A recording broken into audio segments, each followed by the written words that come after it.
이방인들이 듣고 기뻐하여 하나님의 말씀을 찬송했다. 뭘 듣고요?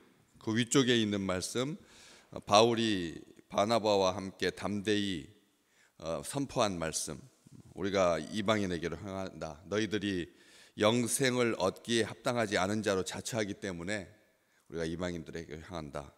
원래는 하나님의 말씀을 마땅히 먼저 너희에게 전하여야 하지만 너희가 그것을 버렸기 때문에 우리가 이방인으로 향한다. 그 타당한 이유, 그렇지만 그게 이 동족들을 향한 저주를 선포하고 멸망을 선포하고 그래서 기분 나빠서 획 돌아서는 그런 것이 아니라 주님께서 이것은 벌써 오래전에 예언하신 그런 말씀이다. 그래서 이사야서 49장 6절 말씀에 이런 말씀이 있다. 내가 너를 이방의 빛으로 삼아 너로 땅끝까지 구원하게 하리라. 아들 예수 그리스도를 이 땅에 보내셔서 유대인들이 예수를 믿고 하나님의 백성으로 하나님의 축복을 받으면서 사는 것은 아주 쉬운 일이다.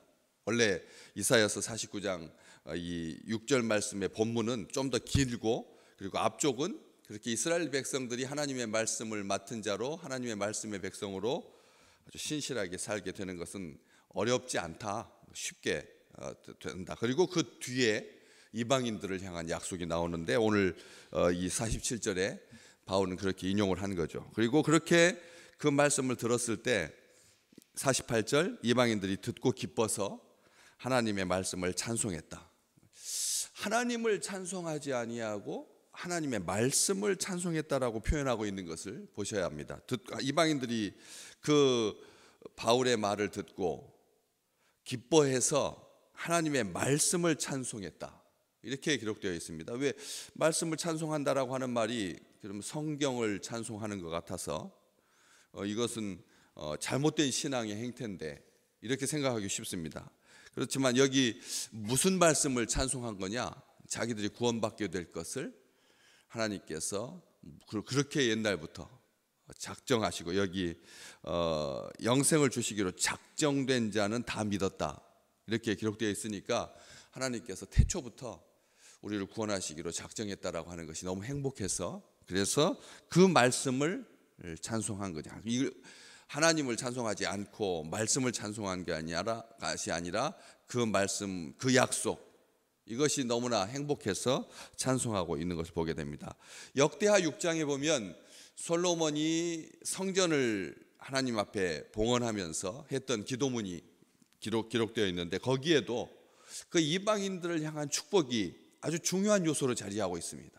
교회가 가지는 이 확장성이라고 하는 게 그냥 순수 혈통, 유대인들만, 우리 식구만 이렇게 제한하지 아니하고 굉장히 광활하게 열려 있는 것을 보게 되는데, 이게 온 지금 지구촌이 겪고 있는 문제인 거죠. 중국도 지금 한자녀 낳기 때문에 숫자가 급감하면서 고령 인구는 급격하게 늘고 다음 세대가 정말 위축되고 쪼그라들게 생겼다. 온 세상에 우리가 볼 때 중국은 10억이 넘는 15억, 20억 막 전 인류의 거의 한 4분의 1 정도가 중국인이었는데 지금 인구 위기를 경험하고 있거든. 근데 반대로 이 다민족 국가, 다양성을 추구하는 그런 나라들은 점점 더 사람들도 많아지고 그리고 평균 연령도 젊고요. 이런 것을 보게 됩니다. 교회가 아예 처음부터 순수한 혈통만을 고집했다면 벌써 우리는 이 지상에서 소멸되고 말았을 겁니다. 하나님께서 솔로몬의 성전을 기쁘게 받으시고 그의 기도, 여기 보시면 역대하 6장 32절 33절에 주의 백성 이스라엘에 속하지 않은 이방인들이 주의 큰 이름과 능한 손과 펴신 팔을 위하여 먼 지방에서 와서 이 성전을 향하여 기도하거든 주님께서는 계신 곳 하늘에서 들으시고 모든 이방인이 주께 부르짖는 대로 이루어 주십시오. 얼마나 귀한 일입니까? 먼 곳에서 당신의 백성이 아닌 이스라엘에 속하지 않은 그런 이방인들이 주님의 큰 이름, 능한 손, 펴신 팔을 위해서 먼 지방에 와서 이 성전을 향하여서 기도하거든. 뭘 위해서 기도했다고요? 주님의 크신 이름과 능한 손과 펴신 팔을 위해서 기도하시기를 주님의 이름으로 축복합니다. 우리가 하나님 우리에게 힘을 주셔서 우리 기도가 응답되게 하시고 우리의 이름이 널리 퍼지게 하시고, 이것은 바벨탑적 사고입니다.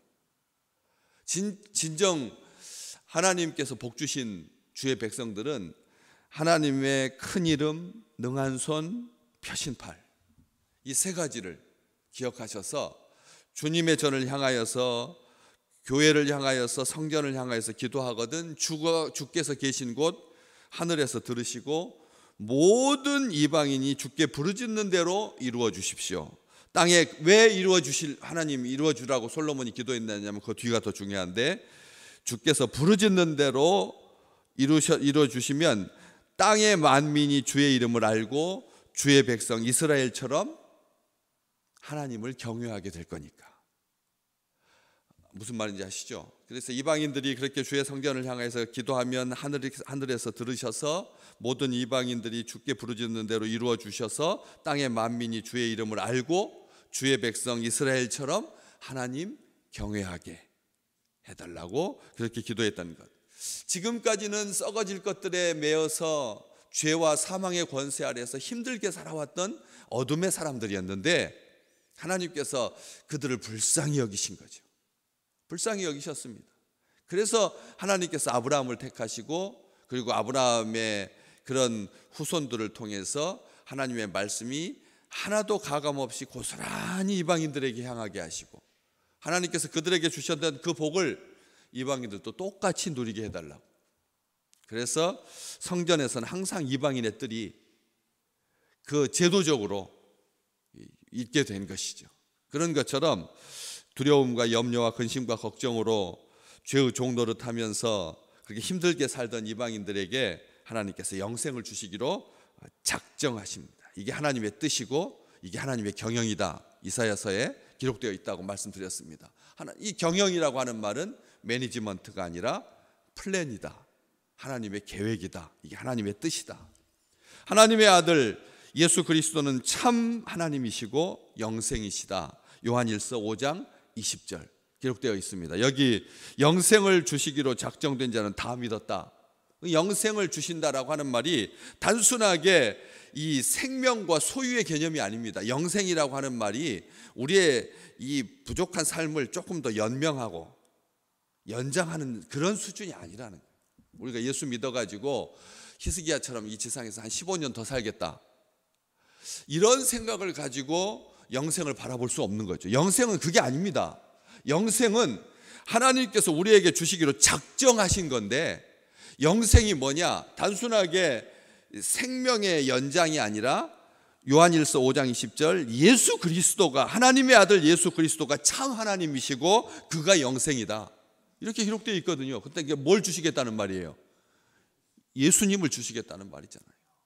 예수 그리스도를 우리에게 주신 참 하나님이신 예수 그리스도를 우리에게 주시겠다라고 하는. 그래서 영생은 유한한 삶의 영속이 아닙니다.